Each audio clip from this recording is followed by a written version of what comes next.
दिन गांव में साधुओं की एक टोली आई।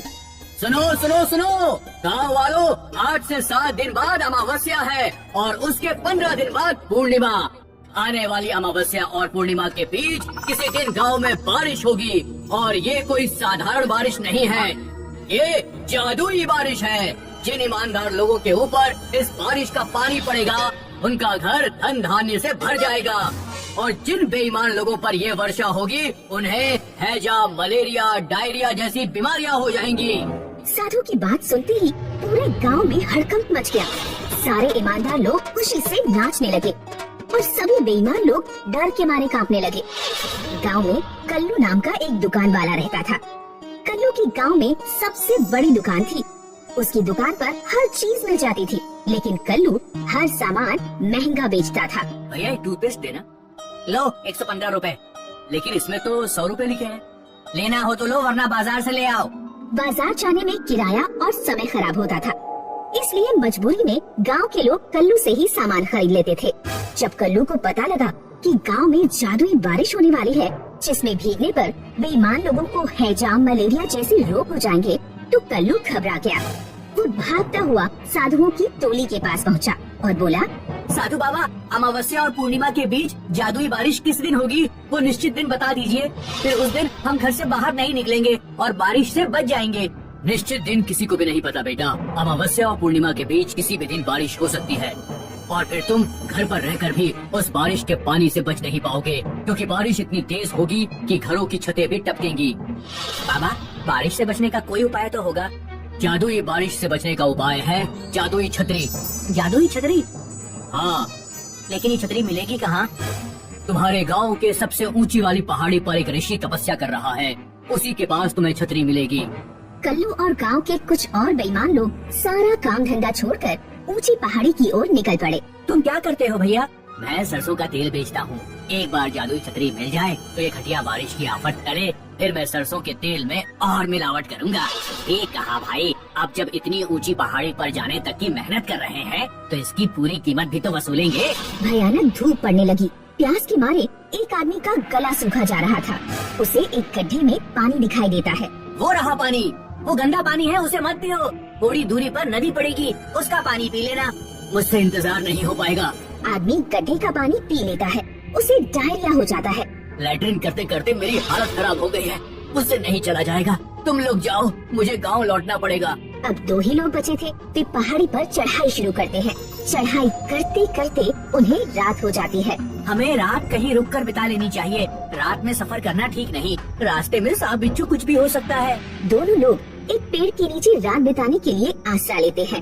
रात में दोनों को बहुत मच्छर काटते हैं। कल्लू ने देखा कि पास में भैंस का गोबर पड़ा हुआ है, तो भैंस का गोबर अपने पूरे शरीर पर रगड़ लेता है।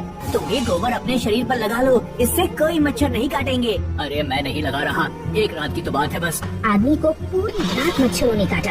अगले दिन उसे मलेरिया हो गया और उसका शरीर बुखार से तपने लगा। मुझे तो गाँव लौटना पड़ेगा, तुम ही आगे जाओ। कल्लू आगे का सफर अकेले ही तय करता है।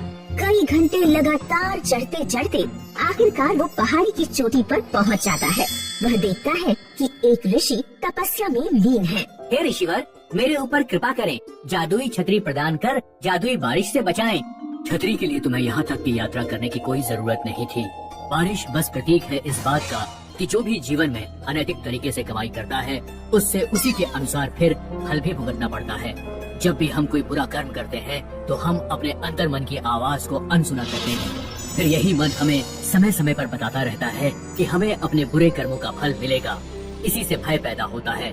अभी ये संकल्प लो कि जीवन में कभी किसी के साथ धोखाधड़ी और बेईमानी नहीं करोगे। तुम्हारा ये संकल्प ही तुम्हें बारिश से बचाएगा। यही तुम्हारी जादुई छतरी है। तब कल्लू को अपनी भूल समझ में आती है। वह गांव लौटकर नैतिकता पूर्वक ईमानदारी से अपना जीवन बिताने लगता है और फिर एक दिन गांव में जादुई बारिश होती है। कल्लू उसमें बहुत खुश होकर नहाता है। इस बारिश ने मेरे मन से अनैतिकता, लोभ और बेईमानी का जो मैल था उसे पूरी तरह साफ कर दिया है। शिवपुर गांव में रूपा अपने माता पिता के साथ रहती थी। रूपा के पिता भानु सिंह गेहूं की खेती किया करते थे। उनके घर एक बैल था। जिसे वो लोग भोला कहकर बुलाते थे। रूपा भोला को अपने भाई की तरह प्यार करती थी। माँ, भोला के लिए चारा डाल दो, बेचारा कब से भूखा है। रूपा के पिता भगवान शिव के भक्त थे। वे रोजाना नहा धोकर सबसे पहले मंदिर जाते। मंदिर जाकर वे शिवलिंग पर जल चढ़ाते, प्रार्थना करते और शिवलिंग के सामने बैठकर कुछ देर ध्यान भी किया करते। गांव के कुछ लोग भानु सिंह की श्रद्धा का मजाक उड़ाया करते थे। अरे भानु सिंह, ये क्या औरतों की तरह रोजाना मंदिर भागते रहते हो और पागलों की तरह मूर्ति के सामने बैठे रहते हो?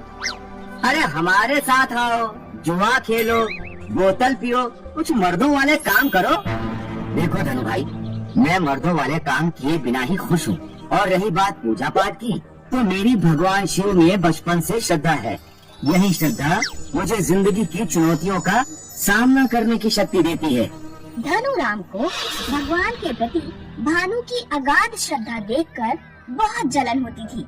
किसी न किसी दिन मैं इसका भगवान के प्रति विश्वास तोड़वा कर ही रहूंगा। मंदिर से लौटने के बाद भानु सिंह अपने बैल भोला के साथ खेत पर जुताई करने जाता था। रूपा भी साथ में जाती थी। रूपा के पिता जब खेत की जुताई करते तो रूपा भोला के ऊपर बैठ जाया करती थी। भोला बहुत मजबूत था। वो रूपा को अपनी पीठ पर बैठाकर भी आसानी से खेत की जुताई कर देता। दोपहर में रूपा की माँ खेत पर खाना लेकर आ जाया करती थी। रूपा, तू भी पिताजी के साथ खाने बैठ गई। इतनी देर से भोला की सवारी कर रही है, अब उसे जाकर थोड़ा पानी भी पिला दे, बेचारा प्यासा होगा। रूपा भोला को पानी पिलाने चली जाती है। रूपा बड़ी हो रही है, अब हमें उसकी शादी पर विचार करना चाहिए। मैंने ढोलकपुर गांव में एक लड़का देख रखा है। लड़के के पिता सरपंच हैं, बहुत ईमानदार आदमी है। लड़का भी बिल्कुल उन्हीं पर गया है। अगले दिन ढोलकपुर गांव के सरपंच भानु सिंह के घर आते हैं तो पूरे गांव में भानु सिंह की चर्चा होने लगी। सरपंच के परिवार को रूपा पसंद आ जाती है और वे लोग 4 महीने बाद शादी करने को कहकर वापस चले जाते हैं। 4 महीने में हम शादी की तैयारियां कैसे कर पाएंगे? फिक्र मत करो, कुछ ही दिनों में मैं और भोला मिलकर खेत की जुताई कर देंगे। 2-3 महीने में फसल कट जाएगी। फसल बेचकर पैसों का इंतजाम हो जाएगा। उधर धनुराम को जब पता लगता है कि शिव भक्त भानु सिंह की बेटी का विवाह ढोलकपुर गांव के मुखिया के घर से तय हो गया है तो जलन के कारण उसका खून खौल जाता है। भोला बैल को उस घर में सब लड़के की तरह प्यार करते हैं, उसका काम तमाम कर दूं तो इसकी भक्ति का भूत उतरेगा। उस रात धनुराम चोरी छुपे भानु के घर में घुस जाता है और भोला को जहर मिली रोटी खिला देता है। अगले दिन रूपा जब सोकर उठी तो वो देखती है कि भोला जमीन पर गिरा हुआ है। मम्मी, पापा, देखो भोला को क्या हो गया। भानु और उसकी पत्नी भोला को अपने बेटे की तरह प्यार करती थी। जब उन्होंने बैल को मरा हुआ देखा तो दोनों को सदमा लग गया। वे दोनों ऐसे बीमार पड़े कि फिर खटिया से उठ ही नहीं पाए। अब आया मजा, अब देखता हूँ कैसे मंदिर जाता है। अपने पिता के बीमार होने के कारण रूपा मंदिर जाती है और रो रो कर भगवान शिव से प्रार्थना करती है। रूपा को अपने पीछे किसी के घंटी बजाने की आवाज सुनाई देती है। वो पीछे मुड़कर देखती है कि एक बैल खड़ा हुआ है जिसके गले में घंटी बंधी हुई है। रूपा बैल को देखकर बहुत खुश होती है और उसे लेकर अपने घर पहुंचती है। देखो पिताजी, मुझे भोलेनाथ के मंदिर में क्या मिला। भानु सिंह और उसकी पत्नी बैल को देखते ही तुरंत बिस्तर से उठकर बैठ जाते हैं। ये तो साक्षात भगवान शिव का नंदी ही लग रहा है। नया बैल इतना तेज था कि वो 3 दिन में ही पूरा खेत जोत देता है। इस बार भानु की फसल भी बहुत शानदार होती है। उधर धनुराम गुस्से से पागल हो रहा था। अब इसके घर एक नया बैल कहाँ से आ गया? लगता है इसका भी काम तमाम करना पड़ेगा। एक रात फिर धनुराम नए बैल को मारने के लिए भानु सिंह के घर में घुस जाता है।